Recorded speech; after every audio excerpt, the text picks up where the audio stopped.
Maximum কাজ আমরা দিয়ে যাবো, ঠিক আছে? তোমার সব ধরে দিব একজন একজন করে।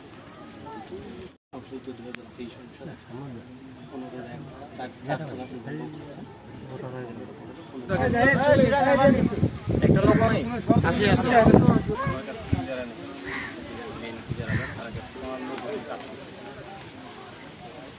সদর উপজেলায় তথ্যের প্রেক্ষিতে আমরা করতোয়া ব্রিজের ঠিক 1 কিলোমিটারের ভেতরেই অবৈধভাবে বালি উত্তোলনকারীদেরকে দেখতে পাই এবং প্রয়োজনীয় আইনানুগ ব্যবস্থা গ্রহণ চলমান রয়েছে। আমরা অভিযোগের প্রেক্ষিতে উক্ত এলাকাতে আসি এবং জানতে পারি যে এখানে অবৈধভাবে শর্ত ভঙ্গ করে এই করতোয়া ব্রিজের 1 কিলোমিটারের ভেতর থেকেই অবৈধভাবে বালি উত্তোলন করা হচ্ছে। এরই প্রেক্ষিতে একটি মোবাইল কোর্ট পরিচালনা করা হয় এবং একজন ব্যক্তিকে জরিমানা করা হয়।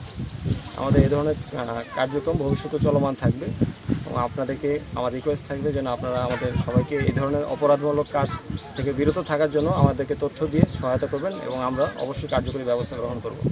সবাইকে ধন্যবাদ।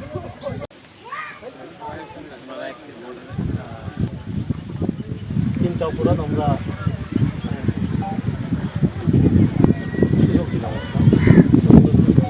আপনি জান দিয়েছেন। Thank you. এবং স্যার আমার একটা আপনি ওনাদেরকে বলবেন।